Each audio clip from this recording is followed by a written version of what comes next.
And I'm wondering how much of that was you wanting to hold yourself accountable, and then how did you feel like you and the team overall responded to that tonight? It was holding myself accountable mainly, but also holding the team. We got a lot of guys who's really good defensively, and we know how good we can be. We know how good we want to be, and it wasn't showing in the previous games. And tonight we came out very aggressive defensively. I think it's like 13 blocks, 8 steals or something like that, and just being more active with our hands, being more active with our bodies, and first half holding the team like that to 46 points, a team who could score at will. So we just want to dig in a little deeper on the defensive end and make sure that we start picking up the defensive intensity and start being a defensive team that we know we can be. Dan? Hey, Eddie.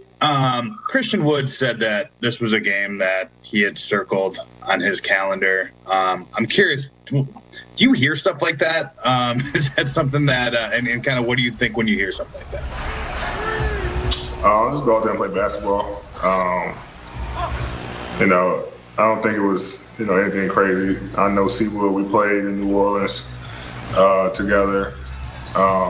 Who's a guy who's always kind of leaned on me for, helping the league, and worked with him when I was in New Orleans on some moves and stuff. So I didn't see it, I heard about it. Didn't know if it was true or not, but I didn't look at it no type of way. I just went out there and just played basketball, to be honest. One thing, Big Game James, this Laker team's 5-0 on the road, and HT, 17 points, 4 steals. Those are career highs, by the way, and he did it in just 21 minutes. He's now speaking with Mike. Hey, Taylor, LeBron was just talking about your game, and he said that he thinks you're a sponge and that you've just been kind of soaking up what you've been learning, whether from him or anybody in the team, and then applying it. What is your mindset towards that, and how has that gone for you the last couple of years now? I always say I just want to learn. So I feel like, being a sponge is the most important thing you have to do, when you're learning, especially with guys, the caliber guys that we have. So just being a sponge has probably, been the key to, doing good things this year. You had the 4 steals in this one. A couple of them came in that fourth quarter. What is it that you're noticing on the defensive end that you're able to be aggressive and look for turnovers like that? I'm just trying to be aggressive and, not reach too much and just reach at the right times, and just pick my spots kind of on defense. As the year goes on, it's long, so things are going to always be different. So just trying to, stay strong on that end is going to be good for me. Brad? How you doing, Taylor? I'm good. How are you? Good. Can you feel yourself? Can you sense that you're growing and developing and getting better every time you're out there playing? And what's that feel like? I'm really just doing what I love to do, so I really don't kind of look at it like that. I'm just playing basketball, so I feel like I'm blessed to do what I want, what I love to do. So I'm gonna go out there and just try and compete to the fullest, and I just do what I know how to do. Kyle? Taylor, last year with South Bay, you had sort of a pretty good understanding of night to night how much you'd be playing, what your role was. Today, you played some games with 6 minutes, some games like tonight 20 minutes. Can you hear me? Yeah, can you say that again? Yeah, you played a variety of minutes and roles depending on the night. How are you getting used to sort of not knowing necessarily how much you're going to play on a given night? Just always being ready.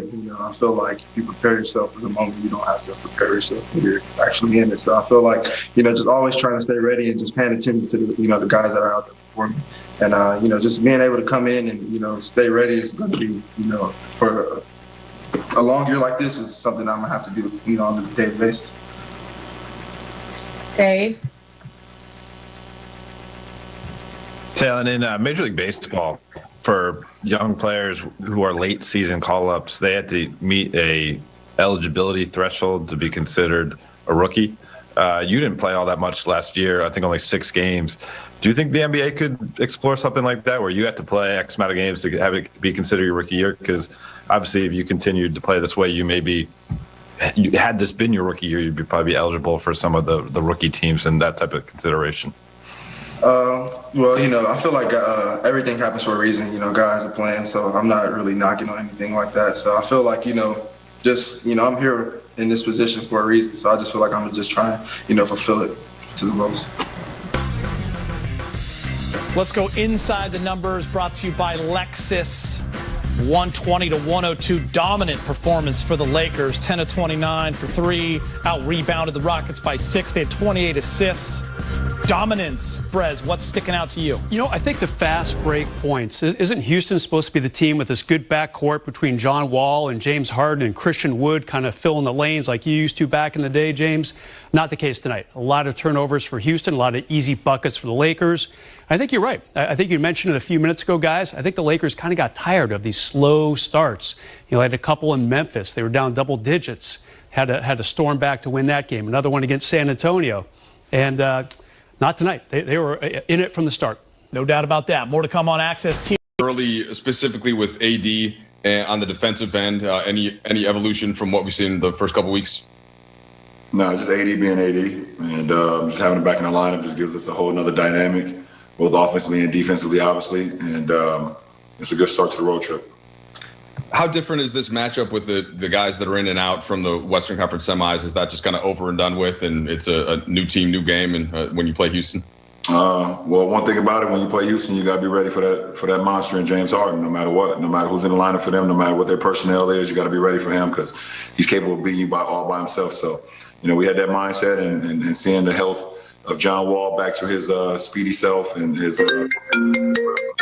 So, we just came in with a defensive mindset to get stops and get out and do what we do on the offensive end, and we was able to do that on both sides. Dave?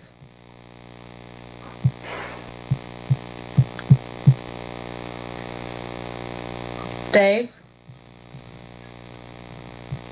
Yeah, I'm here. LeBron, is there anything in particular about Talen Horton-Tucker's game that really stands out to you among all the things that he does? Does it on both sides of the floor, and then he just listens. He's a sponge. Whatever you say to him, he's going to apply it. He's going to accept it first, and then he's going to apply it right away. There's not that many young guys that can take something on the fly and then make it happen the very next play. You saw it tonight with his ability, obviously, to go 7 for 8 from the field, but also his rebounding, his assists, his playmaking, and then having 4 steals to add on top of that. So, big time game for him, for a kid that's still growing into his own, but he's beyond his years. Bill? Hey, LeBron. Sorry, I thought I was muted. You might have heard me typing or something. I'm wondering if how do you look at this team? I mean, so much was made last year about your defensive identity on this team. It's obviously completely different guys, but now that you are 11 games into the season, have you gotten a taste of what this team can be defensively? Was tonight the best example of maybe it at its best? Well, our goal is to be the number 1 defensive team in the league, and it's going to take our film sessions. It's going to take our shoot-arounds. It's going to take the practices when we do get an opportunity to get on the floor, and then the games to continue to work those habits. We added 5 new guys to our rotation this year, pretty much in Trez, Dennis Dominguez, Wes, Mark, and also Taylor. So we're all getting accustomed to one another. Getting down to our rotations, what we want to build, how we build out from the paint to the perimeter. But we want to be the best defensive team in the league, and tonight was a good start today. Last 2 questions, Kyle. Hey, LeBron. How much did you miss KCP, and what do you think? What did you feel like he added the most tonight? One, obviously his shot making ability, but his speed, the level of acceleration that he plays at automatically ignites our team. We play at a different pace when he's in the lineup. And his defensive approach as well, being able to guard the other top perimeter player on the other side. And he's a guy who's been in our system. It's just always great having him out there. Dan? Hey, LeBron. Congrats to your Browns. I'm trying to jinx them, by the way. I'm going early. I can tell. I wasn't even going to say anything about that. After the loss to San Antonio, Anthony was really upset about, obviously, a lot of stuff, but about defense in particular, and was pretty vocal about it. Did you like that he kind of challenged the team that way? And do you see that from him often?